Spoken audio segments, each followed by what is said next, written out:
தமிழக மக்கள் அனைவருக்கும் வணக்கம். மத்திய அரசாங்கம் சமீபத்துல ஒரு முக்கியமான அறிவிப்பு பள்ளிக்கல்வித்துறை தொடர்பா வெளியிட்டாங்க. அந்த அறிவிப்பு தற்பொழுது பேசுபொருளாகி இருக்கிறது. அது என்ன அப்படின்னா, 8ஆம் வகுப்பு வரை அனைத்து மாணவர்களுக்கும் கட்டாய தேர்ச்சி போடணும், எல்லாருக்கும் ஆல் பாஸ் போடணும் அப்படின்னு சொல்லி ஒரு ரூல்ஸ் இருந்தது. அந்த திட்டத்தை ரத்து செய்கிறோம் என்று மத்திய அரசு நேற்று அதிரடி அறிவிப்பை வெளியிட்டாங்க. இனிமே கட்டாய பாஸ் எல்லாம் 8வது வரைக்கும் கிடையாதுப்பா. பாஸ்னா பாஸ், ஃபெயில்னா ஃபெயில், மறுபடியும் நீ அடுத்த வருஷம் படி. இதை பழைய நடைமுறை, அந்த பழைய நடைமுறைய மறுபடியும் கொண்டு வர இருக்காங்க. கொண்டு வந்துட்டாங்க, அவ்வளவுதான், ரத்து செஞ்சாச்சு நேற்றோட.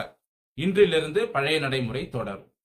இப்போ இதற்கு இங்க இருக்கக்கூடிய திராவிட மாடல் அரசாங்கம் எதிர்ப்பு தெரிவித்து என்ன சொல்லியிருக்காங்க அப்படின்னா, நம்ம பள்ளி கல்வித்துறை அமைச்சர் அன்பில் மகேஷ் அவர் என்ன சொல்றாருன்னா, இல்ல மத்திய அரசாங்கம் சொல்றதெல்லாம் நாங்க கேட்க மாட்டோம். தமிழகத்தில் தொடர்ந்து இந்த 8ஆம் வகுப்பு வரை ஆல் பாஸ் இருக்கு இல்லையா, அந்த திட்டம் தொடர்ந்து நடைமுறையில் இருக்கும். நாங்க எங்க தமிழ்நாட்டுல அரசு பள்ளி மாணவர்களுக்கு 8வது வரைக்கும் கட்டாயமா பாஸ் போடுவோம் அப்படின்னு மத்திய அரசாங்கத்தினுடைய அந்த உத்தரவையும் மீறி செயல்படுகிறார். நேற்று நைட்டு இரவு நேரத்துல அறிவிப்பை வெளியிடுறாரு. இது எந்த அளவிற்கு தமிழகத்துக்கு ஒரு கேடு விளைவிக்கும், தமிழகத்தோட மாணவர்களுக்கு எந்த அளவிற்கு அவங்களோட வாழ்க்கையை நாசம் பண்ணும் அப்படிங்கிறது இங்க இருக்கக்கூடிய மாணவர்களுக்கும் பெற்றோர்களுக்கும் தெரியல. அவங்களுக்கு புரிய வைக்கிறதுக்கான பதிவு தான் இந்த பதிவு, சரிங்களா? இப்போ மத்திய அரசாங்கம் முதல்ல அந்த பழைய நடைமுறையிலிருந்து ஏன் இந்த 8ஆம் வகுப்பு வரையும் ஆல் பாஸ் அப்படிங்கறத கொண்டு வந்தாங்கிறதையும் பார்க்கணும். அந்த கொண்டு வந்த காலம் என்பது 2009 காங்கிரஸ் ஆட்சி காலம். காங்கிரஸை பொறுத்தவரையும் பசங்களை நாசம் பண்ணணும் அப்படிங்கிறது தான் அவங்க என்ன, இந்தியாவையே நாசம் பண்ணணும். ஏன்னா இந்தியாவை ஆட்சி செய்பவர்கள் அவர்களே வெளிநாட்டவர்கள் தான். சோ இந்தியாவை நாசம் பண்ணணுங்கிற இந்த கவர்மெண்ட், இந்த காங்கிரஸ் கவர்மெண்ட் அப்ப என்ன பண்ணுச்சு, 8ஆம் வகுப்பு வரைக்கும் நீ ஆல் பாஸ்ப்பா இனிமே 2009 கொண்டு வந்தாங்க. அதாவது ஃபெயில் ஆனாலும் நீ பரீட்சை எழுதுறியோ எழுதலையோ, நீ ஸ்கூலுக்கு வரியோ வரலையோ, 8ஆம் வகுப்பு வரைக்கும் உனக்கு ஆனாவனா தெரியுமோ தெரியாதோ, எழுத படிக்க தெரியுமோ தெரியாதோ, கணக்கு போட தெரியுமோ தெரியாதோ, உனக்கு பார்த்து படிக்க தெரியுமோ தெரியாதோ, நீ 8வது வரைக்கும் பாஸ். 8வதுக்கு மேலதான் உனக்கு பாஸ் ஃபெயிலுங்கிற அந்த கேட்டகரியே வரும். 8வது வரைக்கும் நீ ஆல் பாஸ் அப்படிங்கிற ஒரு திட்டத்தை கொண்டு வந்தாங்க. இதனால அந்த 2009க்கு பிறகு பள்ளிக்கூடங்கள்ல படிச்ச பல குழந்தைகளுக்கு இன்னைக்கு பாத்தீங்கன்னா, குறிப்பா இந்த 2K கிட்ஸ் என்று சொல்லக்கூடிய அவர்களுக்கு நிறைய மாணவர்களுக்கு கிட்டத்தட்ட முக்கால்வாசி மாணவர்களுக்கு சரியாக தமிழ் எழுத படிக்க தெரியல. அதே போல கணக்கு விஷயத்திலையும் கோட்டை விடுறாங்க. கல்வி அறிவு அப்படிங்கிறது அந்த ஸ்கூல் எஜுகேஷன் இருக்கு இல்லையா, அதுல பாத்தீங்கன்னா நிறைய குறைபாடுகள் இந்த மாணவர்களுக்கு வந்திருக்கு. காரணம் என்னன்னா, இந்த 8வது வரைக்கும் ஆல் பாஸ் அப்படிங்கிற அந்த நடைமுறை தான். ஒருத்தன் ஸ்கூல் வரல, அவன் படிக்க தெரியுது தெரியல, எதுவுமே தெரியாம அவனுக்கு 8வது வரைக்கும் பாஸ் போட்டு விட்டுட்ட, அவன் 8வது வரைக்கும் ஜாலியா இருந்துட்டான், சந்தோஷமா இருந்துட்டான். 8வதுக்கு மேல வரும்பொழுது அவன் படிக்கணும், படிச்சு இப்ப தேர்வுல பாஸ் ஆனாதானே அடுத்து 10வது போக முடியும். ஆனா 9வதுலயே அங்க பிரச்சனை வருது அவனுக்கு. ஏன்னா 8வது வரைக்கும் அவன் எதுவுமே படிக்காம ஜாலியா இருந்துட்டான். சொல்லி கொடுப்பாங்க, இவனும் படிப்பான், ஆனா எக்ஸாம் ஒழுங்கா எழுத மாட்டான். ஏன்னா 8வது வரைக்கும் தான் ஆல் பாஸ் இருக்கே, நம்ம எதுக்கு படிக்கணும் அப்படிங்கிற மைண்ட் செட் அந்த குழந்தைங்களுக்கு வரும். பெற்றோர்களும் கொஞ்சம் அலட்சியமா இருப்பாங்க, 8வது வரைக்கும் ஆல் பாஸ்பா அப்படின்னு. ஸோ இதனால கல்வி திறன் அப்படிங்கிறது பாதிக்கப்படுது, மாணவர்களினுடைய கல்வி திறன் பாதிக்கப்படுகிறது. இதை எப்படியாவது ரத்து செய்ய மாட்டாங்களா அப்படின்லாம் யோசிச்ச டைம்லாம் உண்டு. இப்ப நான் ஸ்கூல் படிக்கும் போதெல்லாம் பாத்தீங்கன்னா, 6வதுல ஒரு மாணவன் ஃபெயிலு, 6வது இல்ல 1வதுலயே 1ஆம் வகுப்புலயே ஒரு மாணவன் ஃபெயிலு அப்படின்னா அடுத்த வருஷம் மறுபடியும் 1வது படிக்கணும். 2வதுல ஃபெயில் அப்படின்னா மறுபடியும் 2வது படிக்கணும். இப்போ 1வதுல அந்த மாணவன் அடுத்த வருஷமும் இப்போ ஒரு வருஷம் தோல்வி அடைஞ்சு அடுத்த வருஷம் மறுபடியும் 1வது படிக்கிறான் அப்படின்னா அந்த வருஷத்துலயும் அவன் பாஸ் ஆனாதான் 2வது போக முடியும். அந்த மாதிரி தொடர்ச்சியாக 1வதுலயே 2-3 வருஷம் படிச்சவங்க எல்லாம் இருக்காங்க. 2ஆம் வகுப்புலயே 2-3 வருஷம் படிச்சவங்க இருக்காங்க.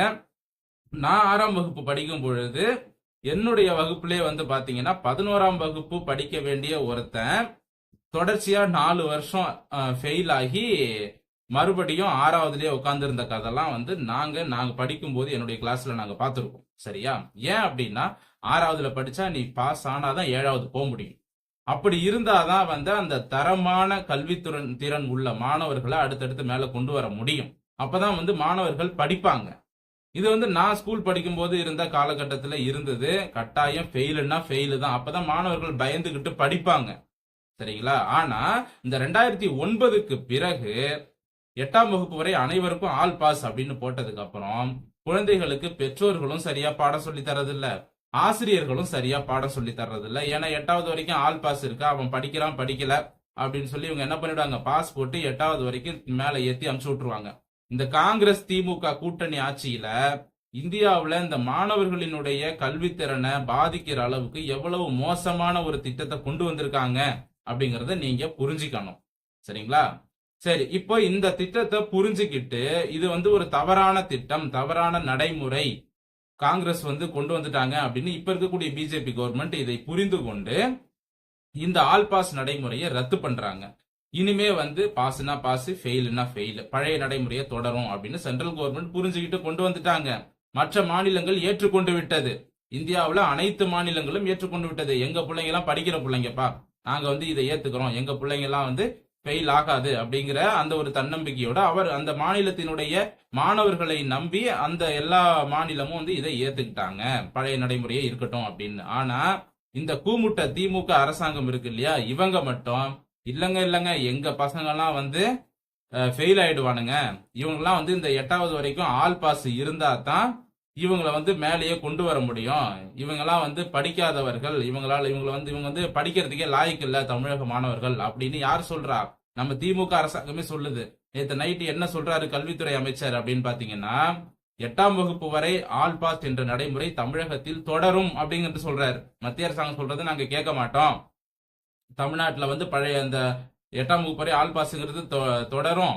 அது மட்டும் இல்லாம சென்ட்ரல் கவர்மெண்ட் வந்து இனிமே எது கொண்டு வந்தாலும் நாங்கள் இப்படித்தான் இருப்போம் அப்படிங்கறத வந்து ஓப்பனா சொல்லியிருக்கிறாரு பள்ளிக்கல்வித்துறை அமைச்சர் அன்பில் மகேஷ். இது வந்து தமிழக மாணவர்களை வந்து எப்படி மற்ற மாணவர்கள் முன்னாடி இது காட்டுது அப்படின்னா, இப்ப தமிழக மாணவர்களுக்கு படிக்க தெரியாது போல, இவங்க வந்து படிப்புல வந்து பூஜ்ஜியம், அதனாலதான் இவங்க பயப்படுறாங்க, 8ஆம் வகுப்பு வரை ஆல் பாஸ் இருந்தாதான் இவங்களால மேலேயே வர முடிய மாட்டிருக்கு அப்படின்னு மற்ற மாநில மாணவர்கள் நம்மளை பார்த்து கேலி பண்ணுவாங்க. உண்மைதானே? நிச்சயமா கேலி பண்ணுவாங்க. அதற்கு ஏற்றாற் போல்தான் இந்த திராவிட மாடல் அரசாங்கம் நடந்து கொண்டிருக்கிறது. இந்த பள்ளி கல்வித்துறை அமைச்சருக்கு உண்மையிலேயே கல்வி அறிவு இருந்தால், இவருக்கு வந்து உண்மையிலேயே நாலேஜ் இருக்கு, இவர் வந்து கல்வித்துறை அமைச்சருக்கான தகுதி வந்து இவருக்கு இருந்திருந்ததுன்னா மத்திய அரசாங்கத்தினுடைய இந்த திட்டத்தை வரவேற்றிருப்பார். சரிங்களா? மாணவர்களை வந்து இந்த மாதிரி ஃப்ரீயா விடக்கூடாதுங்க. அதுல வந்து கல்வித்துறை அமைச்சர் என்ன சொல்றாரு அப்படின்னா, தமிழகத்துல இந்த புதிய நடைமுறைய நாங்க வந்து மத்திய அரசாங்கத்துடைய இந்த அறிவிப்பை ஏத்துக்க மாட்டோம், அந்த 8ஆம் வகுப்பு வரை ஆல் பாஸ் வந்து தமிழகத்துல தொடரும். ஏன் அப்படின்னா தமிழகத்தினுடைய மாணவர்களினுடைய மகிழ்ச்சி தான் எங்களுக்கு முக்கியம் அப்படின்னு அன்பில் மகேஷ் சொல்றாரு. மாணவர்களினுடைய மகிழ்ச்சியும் அவர்களினுடைய பாதுகாப்பு எங்களுக்கு முக்கியம்ன்றாரு. மகிழ்ச்சிக்கு என்ன அர்த்தம், பாதுகாப்புக்கு என்ன அர்த்தம், அதுவும் இந்த விஷயத்துல தெளிவா சொல்லுவாரா அன்பில் மகேஷ்? மாணவர்களோட மகிழ்ச்சி தான் முக்கியம் அப்படின்னா அப்ப இவர் என்ன சொல்ல வராரு? 8வது வரைக்கும் பாஸ் போட்டா பையன் சந்தோஷமா இருப்பான், மாணவர்கள் சந்தோஷமா இருப்பாங்க அப்படின்னு இவர் சொல்ல வராரா? ஸ்கூலுக்கே போவாத அப்படின்னு சொன்னா எல்லா மாணவர்களும் சந்தோஷமா தான் இருப்பாங்க, மகிழ்ச்சியா இருப்பாங்க, அளவற்ற மகிழ்ச்சியா இருப்பாங்க, அதனால ஸ்கூலுக்கு போவேனான்னு சொல்லிடலாமா? மாணவர்களோட மகிழ்ச்சி தான் முக்கியமா உங்களுக்கு? மாணவர்களோட மகிழ்ச்சி முக்கியம்னா அந்த சின்ன வயசுல ஸ்கூலுக்கு போவேனா அப்படின்னு சொன்னா எல்லாருக்கும் சந்தோஷம் தான். அப்ப ஸ்கூலுக்கு அனுப்பாதீங்க இனிமே. இதை வந்து அன்பில் மகேஷ் செய்வாரா? நீங்க பசங்களோட வாழ்க்கையில இப்படி விளையாடுறீங்க, உங்களுக்கு கல்வி அறிவு இருந்தா இந்த மாதிரி எல்லாம் பேசுவீங்களா? மத்திய அரசாங்கம் வந்து ஒரு அருமையான விஷயத்தை இப்பதான் கொண்டு வராங்க, தவறான நடைமுறை இவ்வளவு காலம் இருந்திருக்கு, இதை மாத்தணும் அப்படின்னு முடிவு பண்ணி மாத்திருக்காங்க. அதை வரவேற்காம கோழை மாதிரி தமிழ்நாட்டு மாணவர்கள் என்ன கோழையா? கோழை மாதிரி எங்களாலலாம் முடியாதுங்க, எங்களால இதெல்லாம் ஏத்துக்க முடியாது அப்படின்னு பின்வாங்குறீங்களே, இது வந்து தமிழ்நாட்டு மாணவர்களுக்கு அசிங்கம், நம்ம பிள்ளைகளுக்கு அசிங்கம். நம்ம பிள்ளைங்க பேரை கெடுக்கிறீங்க. ஏன் நம்ம பிள்ளைங்களுக்கு படிக்க தெரியாதா? ஏன் நம்ம பிள்ளைங்க எல்லாருமே ஃபெயில் ஆயிடுவாங்களா? நீங்க ஏன் தமிழ்நாட்டை அசிங்கப்படுத்துறீங்க? இதைத்தான் வந்து தொடர்ந்து நான் சொல்றேன். தமிழகத்தை வந்து மற்ற மாநிலங்கள் முன்னாடி அசிங்கப்படுத்துறது தான் இந்த திமுகவோட வேலையே. காலங்காலமா இவங்க இதைத்தான் பண்றாங்க. சரிங்களா? நீட் தேர்வு விஷயத்துல பின்வாங்குறாங்க. ஐயோ நீட் தேர்வுலாம் எங்களால முடியாதுங்க அப்படின்னு. ஆனா அங்க தமிழகத்துல மாணவர்கள் படிச்சுட்டு இருக்காங்க, வெற்றி பெறாங்க. இப்ப மற்ற மாநிலங்கள் பார்த்து சிரிக்குது. ஏன் தமிழ்நாடு கவர்மெண்ட் நீட் தேர்வை பார்த்து பயப்படுறாங்க? இவங்களுக்கு என்ன பயமா அப்படின்னு. இங்க மாணவர்கள் தெளிவா இருக்காங்க, ஆனா இந்த திமுக அரசாங்கம் தமிழ்நாட்டை தொடர்ந்து அசிங்கப்படுத்திக்கிட்டு இருக்காங்க. மாணவர்களோட வாழ்க்கையில விளையாடாதீங்க. இப்போ வந்து 1ஆம் வகுப்பு 2ஆம் வகுப்பு எந்த வகுப்பா இருந்தாலும் அந்த 8வது வரைக்கும் நீ படிச்சாதாண்டா அடுத்த வகுப்பு போக முடியும் அப்படின்னு சொன்னா தான் அவன் படிப்பான். இல்ல நீ படிக்கவே வேணாம், நீ போய் ஊர் சுத்து, ஸ்கூலுக்கே வர வேணாம், உனக்கு நானே அட்டெண்டன்ஸ் போட்டுறேன், நானே பாஸ் போட்டுறேன், நீ வந்து பரீட்சையில நீ எதுவுமே எழுத வேணாம், நீ வந்து பரீட்சையில தோத்தாலும் உனக்கு நான் பாஸ் போடுறேன் அப்படின்னா அது வந்து நல்ல நடைமுறையா? அது நல்ல விஷயமா?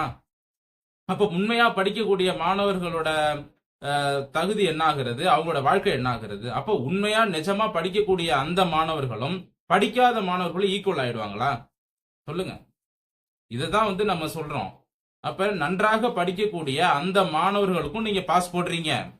அப்ப படிக்காம ஊர் சுத்துறவனுக்கும் வந்து கட்டாய தேர்ச்சி என்ற முறையில நீங்க அவனுக்கும் பாஸ் போட்டு விட்டுறீங்க. அப்ப படிக்கிற பையனுக்கும் படிக்காத பையனுக்கும் என்ன வித்தியாசம் இருக்கு? அப்ப எப்படி வந்து மாணவர்களுக்கு அறிவு வளரும், அவனுக்கு சிந்தனை எப்படி வளரும்? ஐயோ நம்ம படிக்கலையே அப்படிங்கிற அந்த உணர்வு அவனுக்கு இருந்தாதான் அடுத்த முறை அவன் நல்லா படிப்பான். இதை ஏன் வந்து புரிஞ்சிக்க மாட்டேங்கிறாங்க? இந்த திமுக கவர்மெண்ட்டை பொறுத்த வரைக்கும் மாணவர்களை நாசம் பண்ணணும். 8வது வரைக்கும் இவன் படிக்காம ஒண்ணுமே தெரியாம நேரா 8வதுல போய் உக்காந்துக்கணும். அங்கேயும் அவன் ஒன்னும் தெரியாம அவன் முடிச்சுட்டு தான் இருப்பான். அப்ப மாணவர்களோட வாழ்க்கைய நாசம் பண்ணணும் அப்படின்னு தான் இந்த திமுக அரசு நினைக்குதே தவிர மாணவர்கள் நல்லா இருக்கணும் அப்படின்லாம் நினைக்கவே இல்லை. இப்ப அப்பா அம்மா வந்து பிள்ளைய அடிக்கிறாங்க அப்படின்னா அது வந்து அவங்க நல்லா இருக்கணும் அப்படின்னு தான் அடிப்பாங்க. சரிங்களா? ஆசிரியர்கள் அந்த காலத்துல மாணவர்களை அடிச்சாங்க. நான் நிறைய அடி வாங்கியிருக்கேன். அவ்வளோ அடி சும்மா கிடையாது. அப்ப அந்த அளவுக்கு ஆசிரியர்கள் மாணவர்களை அடிச்சாங்கன்னா மாணவர்கள் நல்லா இருக்கணும்னு தான் ஆசிரியர்கள் அடிச்சாங்க. ஆனா இன்னைக்கு இந்த திமுக என்ன பண்ணிவிட்டது, மாணவர்களை ஆசிரியர்கள் அடிக்க கூடாது, அடிச்சா வந்து வாத்தியார் மேல கேஸ். அப்புறம் எப்படி வந்து பிள்ளைங்க ஒழுங்கா வளரும்? அடி வாங்கினாதான் பிள்ளைங்க திருந்தும். அந்த வயசு அப்படி குறும்பு பண்ற வயசு அது. ஆசிரியருக்கு பயப்படணும் பிள்ளைங்க, ஆசிரியருக்கு பயந்தாதான் பிள்ளைங்க ஒழுங்கா படிக்கும். ஆசிரியர்களை வந்து அடிக்க கூடாதுன்னு சொல்லி அவங்க கையை கட்டி போட்டீங்க. இன்னைக்கு கஞ்சா அடிச்சுட்டு வந்து வாத்தியாரையே அடிக்கிறான். இன்னைக்கு நிறைய ஸ்கூல்ல அதான் நடந்துகிட்டு இருக்கு. உங்களுக்கு வந்து பிரைவேட் ஸ்கூல்ல உங்களுக்கு வந்து வருமானம் அதிகமா வரணும், பிரைவேட் ஸ்கூல்ல அட்மிஷன் அதிகமா வரணும். ஏன்னா பிரைவேட் ஸ்கூல் வச்சிருக்கவங்கள முக்காவாசி பேர் திமுக காரன் தான். இந்த தனியார் பள்ளிகள் மூலமாக உங்களுக்கு வந்து நிறைய கமிஷன் கிடைக்குது அப்படிங்கிறதுக்காக இந்த தனியார் பள்ளிகளை ஊக்குவிக்கணும் அப்படிங்கிறதுக்காக இந்த மாதிரி அரசு பள்ளி மாணவர்களோட வாழ்க்கையை நீங்க நாசம் பண்றீங்க. இப்ப கவர்மெண்ட் ஸ்கூல்ல 8வது வரைக்கும் ஆல் பாஸ், பிரைவேட்டா இருந்தாலும் 8வது வரைக்கும் ஆல் பாஸ் தான். இருந்தாலும் கவர்மெண்ட் ஸ்கூல்ல வந்து நீங்க கண்டுக்கிறதே கிடையாது. கவர்மெண்ட் ஸ்கூல்ல வந்து மார்க் எடுத்தாதான் பாஸே போடுவாங்க. ஆனா பிரைவேட்ல அப்படி இல்ல. பிரைவேட்ல காசு கொடுத்தாலே பாஸ் போட்டுருவாங்க. இதுதான் கவர்மெண்ட்டுக்கும் பிரைவேட்டுக்கும் உள்ள வித்தியாசம். ஒரு பிரைவேட் காலேஜ்ல நீங்க காசு கொடுத்தா ஈஸியா சீட் வாங்கலாம். ஆனா கவர்மெண்ட் காலேஜ்ல மார்க் இருந்தாதான் உங்களால சீட் வாங்க முடியும். இதுதான் கவர்மெண்ட் ஸ்கூல் காலேஜுக்கும் பிரைவேட் ஸ்கூல் காலேஜுக்கும் உள்ள வித்தியாசம். இத வந்து இந்த திமுக வந்து என்ன பண்ணுதுன்னா இந்த கவர்மெண்ட் ஸ்கூல் காலேஜை ஒழிச்சிட்டு இந்த பிரைவேட்டை பூரா கொண்டு வரணும். ஏன்னா இந்த பிரைவேட் ஸ்கூல் காலேஜ் வச்சிருக்கவங்க ஃபுல்லா திமுக காரன் தான் வச்சிருக்கான் அதிகமா. திமுக இல்லைன்னா அதிமுக. அரசியல்வாதிங்க எல்லாம் காமன், எல்லாரும் ஒண்ணு தானே, இவங்க எல்லாம் ஒண்ணுக்குள்ள ஒண்ணுதான் எந்த கட்சியா இருந்தாலும். அப்ப எந்த அளவு இருக்கு இந்த அரசு பள்ளி மாணவர்களோட வாழ்க்கையை இவங்க நாசம் பண்றாங்க பாருங்க. பிரைவேட்டா இருந்தாலும் கவர்மெண்டா இருந்தாலும் 8வது வரைக்கும் ஆல் பாஸ் இருந்தது. இன்னைக்கு அதை வந்து ரத்து பண்ணிருக்கிறாங்க. இதனால மாணவர்களோட வாழ்க்கை நல்லா இருக்கும், மாணவர்கள் கண்டிப்பா படிப்பாங்க, படிக்கணுங்கிற அந்த அக்கறை வரும் அப்படிங்கிற அந்த சிந்தனை இந்த கல்வி அமைச்சருக்கும் கிடையாது, நம்ம ஸ்டாலினுக்கும் கிடையாது. இவங்களுக்கு முதல்ல கல்வினா என்னன்னே இவங்களுக்கு தெரியாது. இவங்க வந்து என்ன, அன்பில் மகேஷ் வந்து உதயநிதிக்கு ரசிகர் மன்றம் வச்சவர், இன்னைக்கு அவர் வந்து கல்வி அமைச்சர் ஆயிட்டாரு. இல்ல ஸ்டாலினுக்கு தான் ஒழுங்கா வந்து தெளிவா படிக்க தெரியுமா? பார்த்து படிச்சாலும் அதுலயும் 1008 குறை. அவருக்கு வந்து என்ன நடக்குதுன்னே தெரியாது. உண்மை அதுதான். அவரை குறை சொல்லணுங்கிற நோக்கம் வந்து கிடையாது. இப்ப வந்து தமிழ்நாட்டில இப்ப என்னென்ன நடந்துகிட்டு இருக்கு, என்னென்ன பிரச்சனை போயிட்டு இருக்கு, அது எதுவுமே ஸ்டாலின் அவர்களுக்கு தெரியாது. ஏன்னா ஸ்டாலின் அவர்களை இயக்குவதே வேற ஒருத்தர். அவருக்கே எதுவுமே தெரியாது, அவருக்கு என்ன செய்யணும் அப்படிங்கறதே தெரியாது. யாராவது சொல்லி கொடுத்து நீங்க இதை பண்ணுங்க, இப்படி நடந்து வாங்க, இதை எடுத்து இந்த ரிமோட் எடுத்து அழுத்துங்க அப்படின்னு சொன்னா சொல்ல அப்படியே செய்வாரே தவிர அது என்ன அப்படிங்கிறது அவருக்கு தெரியாது. சோ அந்த நிலைமையில தான் இன்னைக்கு தமிழ்நாடு இருந்துகிட்டு இருக்கு. சோ இதனால என்ன சொல்ல வரோம் அப்படின்னா, மத்திய அரசாங்கம் தற்பொழுது கொண்டு வந்திருக்கக்கூடிய இந்த திட்டம் என்பது உண்மையிலேயே அருமையான திட்டம். மாணவர்கள் அப்பதான் நிச்சயமா படிப்பாங்க. அவங்கள படிக்க வைக்கணும் அப்படிங்கிறதுக்காகவே வந்து அந்த பழைய நடைமுறை கண்டிப்பா கொண்டு வரணும். தமிழகத்துல உடனடியா திமுக அரசாங்கம் திருந்த வேண்டும் அப்படிங்கறது கேட்டுக்கணும். திருந்தி பழைய நடைமுறையை கொண்டு வாங்க, எல்லாருக்கும் ஆல் பாஸ் எல்லாம் போடாதீங்க அப்படிங்கறதையும் கேட்டுக்கிறோம். மாணவர்களின் நலன் கருதி இதை செயல்படுத்துங்க அப்படின்னு சொல்றோம். இந்த பதிவு இத்துடன் முடிவடைகிறது. இந்த பதிவு பற்றி உங்களுடைய கருத்துக்களை கமெண்ட் செக்ஷன்ல தாராளமா பதிவு செய்யலாம். மீண்டும் அடுத்த நல்ல பதிவோடு உங்களை வந்து சந்திக்கிறேன். நன்றி, வணக்கம்.